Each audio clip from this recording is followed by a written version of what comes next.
കേന്ദ്ര സർക്കാർ CAA-യുമായി ബന്ധപ്പെട്ടുള്ള അതിശക്തമായ നടപടികൾ എടുത്തതോടെ പല സംസ്ഥാന സർക്കാരുകളും വീട്ടിലായിരിക്കുകയാണ്. CAA നടപ്പാക്കില്ലെന്ന് പറഞ്ഞ് രംഗത്തിറങ്ങിയ സംസ്ഥാന സർക്കാരുകൾ, പ്രത്യേകിച്ചും കേരളവും മുഖ്യമന്ത്രി പിണറായി വിജയനുമൊക്കെ വരും ദിവസങ്ങളിൽ വലിയ ചോദ്യങ്ങൾക്ക് ഉത്തരം പറയേണ്ടി വരും. കാരണം കേരളത്തിലെ CPM-നോട് ഈ വിഷയത്തിൽ ചോദ്യങ്ങൾ ചോദിച്ചുകൊണ്ട് കോൺഗ്രസ് തന്നെ രംഗത്തിറങ്ങിയിരിക്കുകയാണ്. അതായത് ആദ്യം CAA കേസുകൾ പിൻവലിക്കൂ, എന്നിട്ട് ഡയലോഗ് അടിക്കൂ എന്നാണ് മുഖ്യമന്ത്രിയോട് രാഹുൽ മാങ്കൂട്ടത്തിൽ പറഞ്ഞത്. ഇതോടെ CAA-ക്കെതിരെ പ്രത്യക്ഷമായി പോരാട്ടത്തിന് ഇറങ്ങുമെന്ന് പറഞ്ഞ കോൺഗ്രസും CPM-ഉം തമ്മിൽ ഈ വിഷയത്തിലുള്ള തർക്കങ്ങളും മറനീക്കി പുറത്തു വന്നിരിക്കുകയാണ്. പൗരത്വ ഭേദഗതി നിയമം കേരളത്തിൽ നടപ്പാക്കില്ലെന്ന് പ്രഖ്യാപിച്ച മുഖ്യമന്ത്രി പിണറായി വിജയന് മറുപടിയുമായാണ് യൂത്ത് കോൺഗ്രസ് സംസ്ഥാന പ്രസിഡന്റ് രാഹുൽ മാങ്കൂട്ടത്തിൽ രംഗത്ത് വന്നിരിക്കുന്നത്. പൗരത്വ ഭേദഗതി നിയമം കേരളത്തിൽ നടപ്പാക്കില്ലെന്ന് പറയുന്ന പിണറായി വിജയൻ CAA പ്രക്ഷോഭ സമയത്തെടുത്ത കേസുകൾ പിൻവലിക്കുകയാണ് വേണ്ടതെന്ന് രാഹുൽ ഫേസ്ബുക്കിൽ കുറിച്ചു. പൗരത്വ ഭേദഗതി നിയമം കേരളത്തിൽ നടപ്പാവില്ലെന്ന് അടിവരയിട്ട് പറയുന്നു എന്ന മുഖ്യമന്ത്രി പിണറായി വിജയന്റെ പ്രതികരണത്തോടാണ് രാഹുൽ മാങ്കൂട്ടത്തിലിന്റെ മറുപടി. തെരഞ്ഞെടുപ്പ് മുൻനിർത്തി ചട്ടങ്ങൾ വിജ്ഞാപനം ചെയ്തത് രാജ്യത്തെ അസ്വസ്ഥമാക്കാനുള്ളതാണെന്നും പൗരന്മാരെ പല തട്ടുകളാക്കാനുള്ള നീക്കം ഒറ്റക്കെട്ടായി എതിർക്കപ്പെടണമെന്നാണ് മുഖ്യമന്ത്രി ഫേസ്ബുക്കിൽ കുറിച്ചിരുന്നത്. ആദ്യം CAA NRC പ്രക്ഷോഭങ്ങൾ നടത്തിയതിന്റെ പേരിൽ താങ്കളുടെ സർക്കാർ നരേന്ദ്രമോദിയെ തൃപ്തിപ്പെടുത്താൻ കേരളത്തിലെടുത്ത കേസുകൾ പിൻവലിക്കുക, എന്നിട്ടാകാം അടിയിൽ വരയിടുന്നത്, അല്ലെങ്കിൽ ആ വരകളൊക്കെ വെള്ളത്തിൽ വരച്ച വരകളായി പോകും. ഡയലോഗും ഡെലിവറിയും തമ്മിൽ ഒരുപാട് വ്യത്യാസമുണ്ട് CMA എന്നാണ് രാഹുൽ മാങ്കൂട്ടത്തിലിന്റെ പോസ്റ്റ്. പൗരത്വ ഭേദഗതി സമരകാലത്ത് കോഴിക്കോടാണ് ഏറ്റവും കൂടുതൽ കേസുകൾ എടുത്തത്. 159 കേസുകൾ കോഴിക്കോടും 83 കേസുകൾ പാലക്കാടും രജിസ്റ്റർ ചെയ്തിരുന്നു. തൃശൂർ 56, എറണാകുളം 42, കണ്ണൂർ 33 എന്നിങ്ങനെയാണ് കേസുകളുടെ കണക്ക്. ഇക്കഴിഞ്ഞ നിയമസഭാ തെരഞ്ഞെടുപ്പിന് മുൻപ് പൗരത്വ ഭേദഗതി സമരകാലത്തുള്ള ഗുരുതരമായ ക്രിമിനൽ സ്വഭാവമില്ലാത്ത കേസുകൾ പിൻവലിക്കുമെന്ന് മുഖ്യമന്ത്രി പിണറായി വിജയൻ നിയമസഭയിൽ പറഞ്ഞിരുന്നു. അതേസമയം പീഡിപ്പിക്കപ്പെടുന്ന ന്യൂനപക്ഷങ്ങൾ നേടിയ വലിയ വിജയമെന്നാണ് പൗരത്വ ഭേദഗതി നിയമത്തെ സ്വാഗതം ചെയ്ത US സംഘടന പറഞ്ഞത്. ഇന്ത്യയിൽ പൗരത്വ ഭേദഗതി നിയമം നടപ്പാക്കാനുള്ള നീക്കത്തെ സ്വാഗതം ചെയ്ത US ആസ്ഥാനമായി പ്രവർത്തിക്കുന്ന അഡ്വക്കസി ഗ്രൂപ്പായ coalition of Hindus of North America പീഡിപ്പിക്കപ്പെടുന്ന ന്യൂനപക്ഷങ്ങൾ സ്വന്തമാക്കിയ വലിയ വിജയമെന്നാണ് ഇതിനെ സംഘടന പ്രശംസിച്ചത്.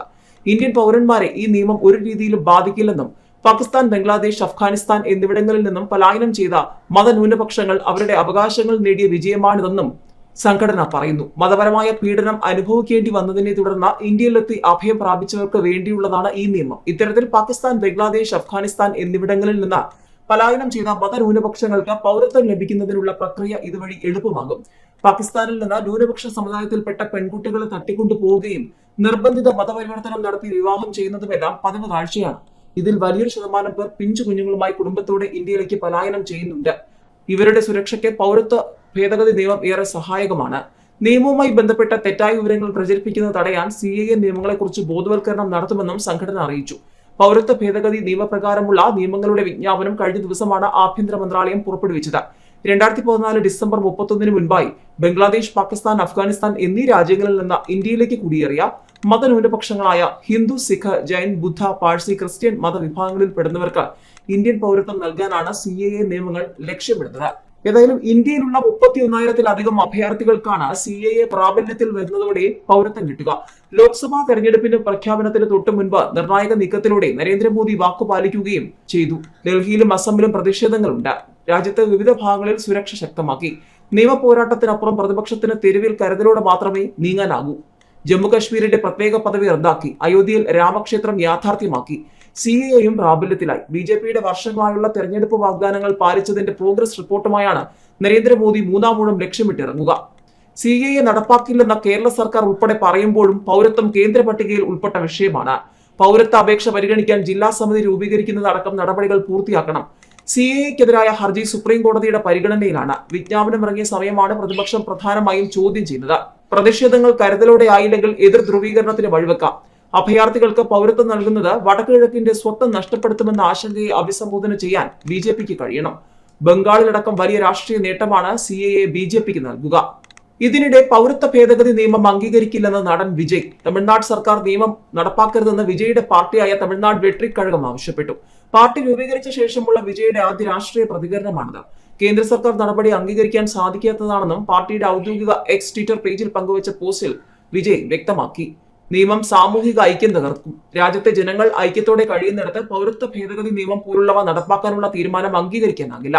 തമിഴ്നാട്ടിൽ ഈ നിയമം നടപ്പാക്കുന്നില്ലെന്ന് ഭരണകർത്താക്കൾ ഉറപ്പാക്കണമെന്നും രാജ്യത്തെ ജനങ്ങളുടെ ഐക്യത്തെ തകർക്കുന്ന CAA പോലുള്ള ഒരു നിയമങ്ങളും നടപ്പാക്കരുതെന്നും വിജയ് ആവശ്യപ്പെട്ടു. ഇന്ത്യയിൽ എവിടെയും പൗരത്വ നിയമവുമായി ബന്ധപ്പെട്ടുള്ള സജീവ ചർച്ചകൾ വീണ്ടും തുടങ്ങിക്കഴിഞ്ഞിരിക്കുകയാണ്. CAA പ്രാബല്യത്തിലായിരിക്കുന്നു. BJPക്ക് വരും ദിവസങ്ങളിൽ വലിയ രാഷ്ട്രീയ നേട്ടം. അതേസമയം പ്രതിപക്ഷ നീക്കം കരുതലോടെ എന്ന റിപ്പോർട്ടുകൾ. പീഡിപ്പിക്കപ്പെടുന്ന ന്യൂനപക്ഷങ്ങൾ നേടിയ വലിയ വിജയം. പൗരത്വ ഭേദഗതി നിയമത്തെ സ്വാഗതം ചെയ്ത US സംഘടന. ആദ്യം CAA കേസുകൾ പിൻവലിക്കൂ, എന്നിട്ട് ഡയലോഗ് അടിക്കൂ എന്ന മുഖ്യമന്ത്രിയോട് രാഹുൽ മാങ്കൂട്ടത്തിൽ. അങ്ങനെ എവിടെ നോക്കിയാലും CAAയുമായി ബന്ധപ്പെട്ടുള്ള തലക്കെട്ടുകളും വാർത്തകളും തന്നെയാണ്. മാത്രമല്ല, പൗരത്വ നിയമ ഭേദഗതി നിയമം അംഗീകരിക്കില്ലെന്നും ഐക്യം തകർക്കുമെന്ന് പറഞ്ഞുകൊണ്ട് ആദ്യമായി തുറന്നെതിർത്തുകൊണ്ട് നടൻ വിജയും രംഗത്ത് വന്നിരിക്കുകയാണ്. എന്നാൽ പൗരത്വ നിയമം ഇന്ത്യക്കാരെ ബാധിക്കില്ല, തെറ്റിദ്ധാരണകൾ പ്രചരിക്കുന്നു എന്ന വിശദീകരണവുമായി കേന്ദ്ര സർക്കാരും രംഗത്ത് വന്നിരിക്കുകയാണ്. ജാതി മത ഭേദമന്യേ ഇന്ത്യൻ പൗരരുടെ പൗരത്വം എടുത്തുകളയുന്ന നിയമമല്ല ഇതെന്നും, എന്നാൽ ധാരാളം തെറ്റിദ്ധാരണകൾ പ്രചരിപ്പിക്കപ്പെടുന്നുണ്ടെന്നും പൗരത്വ നിയമത്തിലെ ഭേദഗതി ചട്ടങ്ങൾ പുറത്തിറക്കി ആഭ്യന്തര മന്ത്രാലയം വിശദീകരിച്ചു. ദശാബ്ദങ്ങളായി പീഡനം അനുഭവിക്കുന്ന അഭയാർത്ഥികൾക്ക് മാന്യമായ ജീവിതം ഉറപ്പുവരുത്തുന്നതാണ് നിയമം. 3 രാജ്യങ്ങളിലെ 6 ന്യൂനപക്ഷ മത വിഭാഗങ്ങളുടെ പൗരത്വത്തിനും പുനരധിവാസത്തിനും ഉണ്ടായിരുന്ന നിയമ തടസ്സങ്ങൾ ഇല്ലാതാക്കാനാണിത്. അവരുടെ സാംസ്കാരികവും ഭാഷാപരവും സാമൂഹികവുമായ അസ്തിത്വത്തെ സംരക്ഷിക്കാൻ ഇത് ഉപകരിക്കുമെന്നും സാമ്പത്തിക വാണിജ്യ അവകാശങ്ങൾ, സ്വതന്ത്ര സഞ്ചാരം, സ്വത്തവകാശം എന്നിവ ഉറപ്പാക്കുന്നതാണ് നിയമമെന്നും മന്ത്രാലയം ചൂണ്ടിക്കാട്ടി. ഭരണഘടനയുടെ 6ാം പട്ടികയിൽ ഉൾപ്പെടുത്തപ്പെട്ട അസമിലെ കർബി ആംഗ്ലോങ്, മേഘാലയയിലെ ഗരോ ഹിൽസ്, മിസോറാമിലെ ചക്മ ജില്ല, ത്രിപുരയിലെ ആദിവാസി ജില്ലകൾ എന്നിവയ്ക്ക് നിയമത്തിൽ ഇളവുണ്ട്. ഇന്ത്യയിലെ പൗരനായി രജിസ്റ്റർ ചെയ്യണമെങ്കിൽ ഫോം 2A പ്രകാരം അപേക്ഷിക്കണം.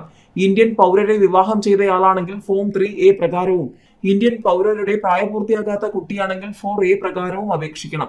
ഇന്ത്യൻ പൗരരായ രക്ഷിതാക്കളുടെ മക്കളാണെങ്കിൽ ഫോം 5A പ്രകാരം അപേക്ഷിക്കണം. സ്വാതന്ത്ര്യാനന്തര ഇന്ത്യയിലെ പൗരരായ രക്ഷിതാക്കളുടെ മക്കളാണെങ്കിൽ ഫോം 6A പ്രകാരം അപേക്ഷിക്കണം. ഇന്ത്യൻ വംശജരായ വിദേശ പൗരന്മാരാണെങ്കിൽ ഫോം 8A പ്രകാരം അപേക്ഷിക്കണം. സ്വാഭാവിക പൗരത്വത്തിന് അപേക്ഷിക്കുന്നവരുടെ സത്യവാങ്മൂലത്തിൽ യഥാർത്ഥ വസ്തുതകൾ ബോധ്യപ്പെടുത്തണം. ഇവർക്ക് ഭരണഘടനയുടെ 8ാം അനുച്ഛേദത്തിൽ നിഷ്കർഷിച്ചിട്ടുള്ള ഭാഷകളിൽ ഏതെങ്കിലും ഒന്നിൽ അറിവുണ്ടാകണം. ജില്ലാതല സമിതികൾ മുഖേന ഉന്നത അധികാര സമിതി മുൻപാകെ വേണം ഓൺലൈൻ അപേക്ഷ നൽകാൻ. അപേക്ഷയോടൊപ്പം സമർപ്പിച്ച രേഖകൾ ജില്ലാതല സമിതി പരിശോധിക്കും. അതിനുശേഷം സൂക്ഷ്മ പരിശോധനയ്ക്കായി ഉന്നതാധികാര സമിതിക്ക് കൈമാറണം. പരിശോധനാ സമിതി മുൻപാകെ അപേക്ഷകൾ നേരിട്ടെത്തി രാജ്യത്തോടുള്ള കൂറ് വ്യക്തമാക്കുന്ന സത്യവാചകം ചൊല്ലണം. അങ്ങനെയല്ലാത്ത അപേക്ഷകൾ ഉന്നതാധികാര സമിതിക്ക് നിരസിക്കാം. അപേക്ഷയിൽ എല്ലാ നടപടിക്രമങ്ങളും പാലിച്ചെന്ന് ഉന്നതാധികാര സമിതി ഉറപ്പാക്കണം. പൗരത്വ രേഖ നേരിട്ട് കൈപ്പറ്റാൻ ആഗ്രഹിക്കുന്നയാൾ അത് ഉന്നതാധികാര സമിതി മുൻപാകെ നേരിട്ടെത്തി കൈപ്പറ്റണം. ഉന്നതാധികാര സമിതി അധ്യക്ഷൻ ഒപ്പുവെച്ചതായിരിക്കും പൗരത്വ സർട്ടിഫിക്കറ്റ്. സമർപ്പിക്കേണ്ട രേഖകൾ ഇവയാണ്: അഫ്ഗാനിസ്ഥാൻ, ബംഗ്ലാദേശ്, പാകിസ്ഥാൻ സർക്കാരുകളിൽ ഒന്നിൽ അനുവദിച്ച പാസ്പോർട്ടിന്റെ കോപ്പി, ഇന്ത്യയിലെ ഫോറിനേഴ്സ് റീജിയണൽ രജിസ്ട്രേഷൻ ഓഫീസറോ ഫോറിനേഴ്സ് രജിസ്ട്രേഷൻ ഓഫീസറോ അനുവദിച്ച രജിസ്ട്രേഷൻ സർട്ടിഫിക്കറ്റ് അല്ലെങ്കിൽ റെസിഡൻഷ്യൽ പെർമിറ്റ്, അഫ്ഗാനിസ്ഥാൻ, ബംഗ്ലാദേശ്, പാകിസ്ഥാൻ സർക്കാർ അതോറിറ്റികളിൽ ഒന്ന് അംഗീകരിച്ച ജനന സർട്ടിഫിക്കറ്റ്, 3 രാജ്യങ്ങളിൽ ഒന്നിലെ സർക്കാർ അതോറിറ്റികൾ അനുവദിച്ച സ്കൂൾ സർട്ടിഫിക്കറ്റോ വിദ്യാഭ്യാസ രേഖകളോ, 3 രാജ്യങ്ങളിൽ ഒന്നിലെ തിരിച്ചറിയൽ രേഖ, 3 രാജ്യങ്ങളിൽ ഒന്നിലെ സർക്കാർ അതോറിറ്റികൾ അനുവദിച്ച ഏതെങ്കിലും ലൈസൻസോ സർട്ടിഫിക്കറ്റോ, 3 രാജ്യങ്ങളിൽ ഒന്നിലെ ഭൂമി കുടികിടപ്പ് അവകാശ രേഖ, അപേക്ഷകരുടെ രക്ഷിതാക്കൾ, മുത്തച്ഛൻ, മുത്തശ്ശി, അവരുടെ മാതാപിതാക്കൾ എന്നിവരിൽ ആരെങ്കിലും ഈ രാജ്യങ്ങളിൽ നിന്ന് മുൻപ് അപേക്ഷിച്ചതിന്റെ രേഖ, അതത് രാജ്യങ്ങൾ അനുവദിച്ച മറ്റെന്തെങ്കിലും രേഖ. നടത്തിപ്പിന് ഉന്നതാധികാര സമിതിയും ജില്ലാതല സമിതികളുമുണ്ട്. പൗരത്വ നിയമ ഭേദഗതി നടത്തിപ്പിനായി സംസ്ഥാനങ്ങളിലും കേന്ദ്രഭരണ പ്രദേശങ്ങളിലും സെൻസസ് ഡയറക്ടറുടെ നേതൃത്വത്തിൽ ഉന്നതാധികാര സമിതികളെ ചുമതലപ്പെടുത്തി ആഭ്യന്തര മന്ത്രാലയത്തിന്റെ ഉത്തരവ്. കേന്ദ്ര ഡെപ്യൂട്ടി സെക്രട്ടറി റാങ്കിൽ കുറയാത്ത ഇന്റലിജൻസ് ബ്യൂറോ ഉദ്യോഗസ്ഥൻ, foreigners regional registration officer, national informatics സെന്ററിന് കീഴിലെ സംസ്ഥാന ഇൻഫർമേഷൻ ഓഫീസർ, സംസ്ഥാനത്തെ പോസ്റ്റ് മാസ്റ്റർ ജനറൽ അല്ലെങ്കിൽ അദ്ദേഹം നിർദ്ദേശിക്കുന്ന കേന്ദ്ര ഡെപ്യൂട്ടി സെക്രട്ടറി പദവിയിൽ കുറയാത്ത ഉദ്യോഗസ്ഥർ എന്നിവർ സമിതിയിൽ സ്ഥിര അംഗങ്ങളായിരിക്കും. സംസ്ഥാന ആഭ്യന്തര പ്രിൻസിപ്പൽ സെക്രട്ടറിമാരുടെ ഓഫീസിലെ പ്രതിനിധി, ഡിവിഷണൽ റെയിൽവേ മാനേജറുടെ പ്രതിനിധി എന്നിവർ ക്ഷണിതാക്കളാകും. സീനിയർ സൂപ്രണ്ടിന്റെയോ നേതൃത്വത്തിൽ ജില്ലാതല സമിതികളും രൂപവൽക്കരിച്ചിട്ടുണ്ട്. ജില്ലാ ഇൻഫർമേഷൻ ഓഫീസർ അല്ലെങ്കിൽ ഇൻഫോർമാറ്റിക്സ് സെന്ററിലെ ജില്ലാതല ഇൻഫർമേഷൻ അസിസ്റ്റന്റ്, കേന്ദ്ര സർക്കാരിന്റെ നോമിനി എന്നിവരാണ് സ്ഥിര അംഗങ്ങൾ.